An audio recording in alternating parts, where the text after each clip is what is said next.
Valdepeñas es una ciudad que tiene muchísimos tesoros y uno de los tesoros mayores que guarda está bajo tierra, son sus cuevas. Esas cuevas centenarias que tiene Valdepeñas debajo de sus casas, que son muy conocidos por algunos, pero otras muchas son desconocidas. Y precisamente uno de nuestros tesoros valdepeñeros es Chema del Fresno, pintor, artista, y que nos acompaña en este espacio hoy porque nos va a contar un proyecto que trae entre manos desde hace ya algunos años, que es pintar, y tenemos aquí un buen ejemplo de ello, cuevas típicas de Valdepeñas. Chema, ¿qué tal? Bienvenido y muchísimas gracias por acompañarnos aquí en los estudios de Televaldepeñas. ¿Qué tal? Muchísimas gracias por invitarme. Encantado de estar aquí. Bueno, creo que en el preámbulo que hemos hecho se describe un poco cuál es tu objetivo, cuál es tu proyecto. Se trata que llevas unos años investigando y conociendo cuevas centenarias de Valdepeñas y, bueno, pues las congelas de algún modo en obras tan maravillosas y tan bonitas como esta.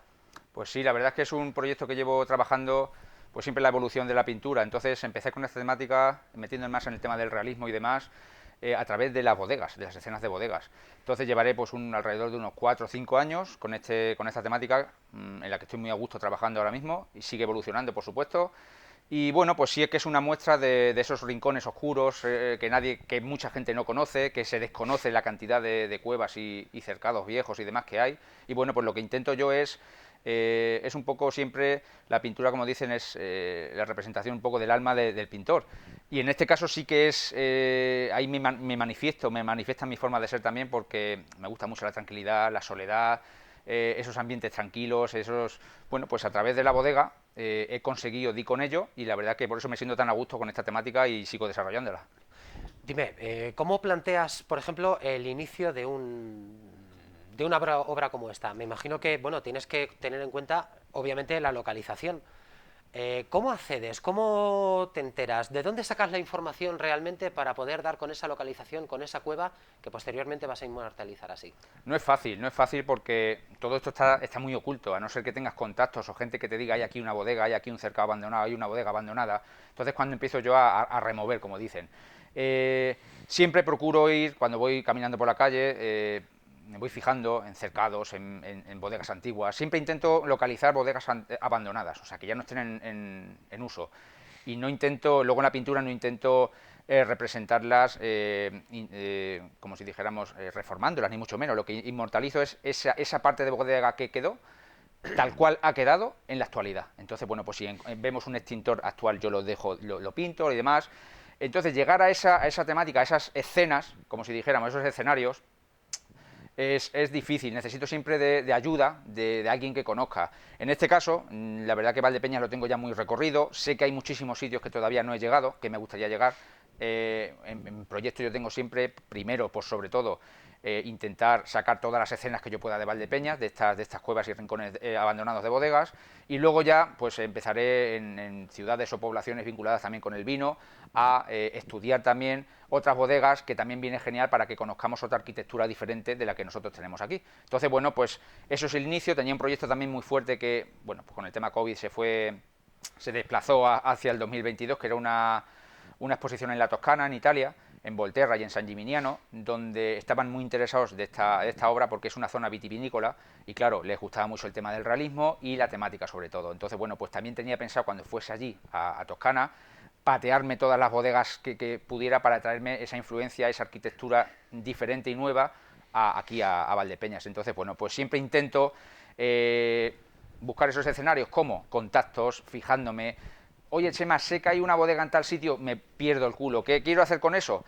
En cuanto llego al sitio, lo que hago siempre es observar qué me cuenta. Aquellos rincones que más me llaman la atención es los que intento siempre trabajar, estudiar, y luego ya al final sale la obra que sale, pero siempre hago un estudio sobre todo del entorno, me hago apuntes, bocetos del natural, partes de los cuadros que he trabajado, algunos los he trabajado del natural, pero las cuevas no te permiten con la luz trabajar como hay que hacerlo. Entonces, bueno, pues a través de fotos, de apuntes, de claroscuros que me hago también, luego ya en el estudio recopilo toda esa información y es cuando sale esto. Son dos cuestiones que creo que nos interesan bastante y, por supuesto, a nuestra audiencia. Una de ellas es una pregunta que me encantaría mucho que nos contestaras y ¿es para ti vital y necesario, presupongo, documentarte sobre la bodega? ¿Qué historia tiene? ¿Quién mejor que su propietario para decirla? ¿Recurres también a otras vías de información para saber en qué estado está la bodega. Y dos, muy importante, efectivamente, la iluminación de una bodega no bueno, es totalmente peculiar. ¿Qué haces? ¿Cómo te sirves de una iluminación, obviamente artificial, que no deteriore y que no de algún modo, bueno, cambie la naturalidad del entorno? ¿Cómo lo Claro. haces?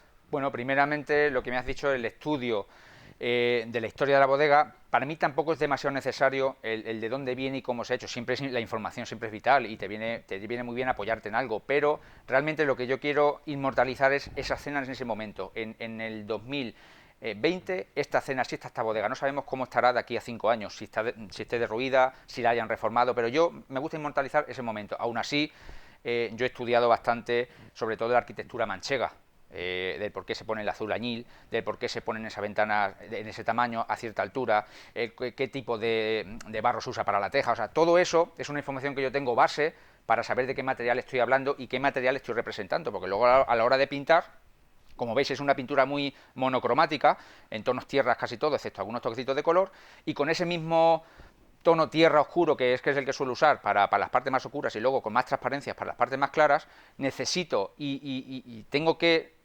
tengo el reto de ser capaz de que esto parezca barro, de que esto parezca una pared manchada de cal, de que la arpillera, o sea, los tapadores sean de la Enea que están hechos. Entonces es un reto, para ello tengo que buscar y estudiar el material, sobre todo la textura y el tacto de eso. Luego ya el color viene después, pero sobre todo el estudio y la textura. Y en cuanto a la iluminación que me cuentas, es difícil, es de los cuadros que yo he hecho siempre más difíciles porque, bueno, tú montas un bodegón, te vas a un exterior y siempre la iluminación te ayuda, pero cuando te metes en un sitio de penumbra, que es esto, que realmente en una enorme sala de 60 metros cuadrados hay una bombillita colgando en el centro y con eso te tienes que apañar, necesito, lo primero es dar con la clave de la luz, de hasta dónde llega ese tipo de iluminación y sobre todo luego con la calidez de la bombilla, porque al no tener luz natural ninguna, todo se ilumina a la vez con iluminación artificial, no hay nada natural. Entonces tengo que jugar con los colores cálidos de la luz, con esa bombilla suele estar empañada, sucia, y no emite la luz que tiene que emitir, la tengo que captar, hay zonas a las que no llega la luz. Entonces, bueno, pues es un proceso en la parte de los cuadros que más me cuesta siempre, en este caso sobre todo, es la iluminación por la dificultad y los entresijos que te meten estos espacios. Y por supuesto acabamos en tu estudio, porque una vez que has recopilado toda esa información, has hecho tus bocetos, bueno, has hecho una composición de lugar, dime, cuando ya por ejemplo llegas al estudio y entonces ya queda, por decirlo así, bueno, no sé si es cierto o no, pero las últimas pinceladas, nunca mejor dicho, en este arte que estamos hablando, ¿qué proceso te lleva en el estudio? ¿Qué reflexión tienes que hacer, me imagino, que primero como artista y segundo utilizando unas técnicas que aunque ya has profundizado algo en ellas, ¿sabes? ¿Cómo lo haces? ¿Cómo llegas a este resultado final? Vale, pues bueno, pues como toda pintura, un inicio, la base sobre todo en este tipo de trabajo, como veis, es muy importante el dibujo técnico. O sea, aquí yo diría que es un 60-70% de la obra, el trabajo, o sea, el dibujo bien gestionado. O sea, es una perspectiva siempre donde hay un montón de elementos, tiene que jugar con los puntos de fuga, con la visión en altura de lo que sería la vista real. Y bueno, pues el inicio es un buen encaje de dibujo, que es lo principal en todo tipo de obra, por supuesto. Si el dibujo falla, la pintura que venga después va a dar igual, pero la base es eso. Entonces, una vez que ya tengo el encaje hecho, hago el estudio de sombras y de luz, donde me caen, empiezo a hacer el claroscuro famoso que se suele hacer en una obra, y poco a poco empiezo a trabajar pues con esos tonos terrosos que te digo, solamente con un único color, que en las partes más oscuras dejo como si dijéramos totalmente opaco ese color, para que salga un color oscuro, y según voy dando una aguada a ese color se va haciendo más transparente y por el que voy usando luego el tema de las partes más de luz. Luego al final, cuando ya tengo el estudio hecho del claroscuro, empiezo ya a meter algunos toques de color donde yo creo conveniente, para destacar un poquito, para destacar ciertos materiales, para darle un poco de equilibrio al cuadro que no se quede tan monótono igual.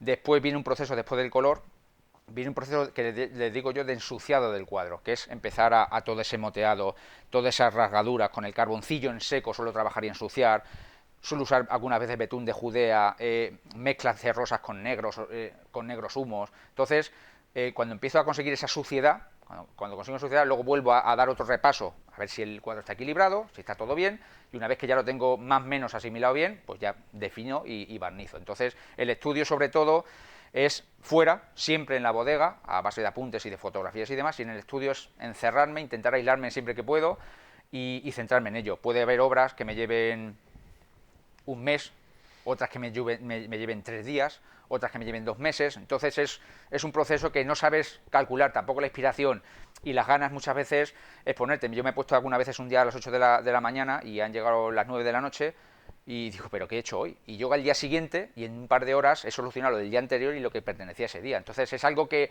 no puedes controlar, también te va viniendo. Entonces, bueno, pues es un poco el proceso de cómo voy llevando el tema de la pintura.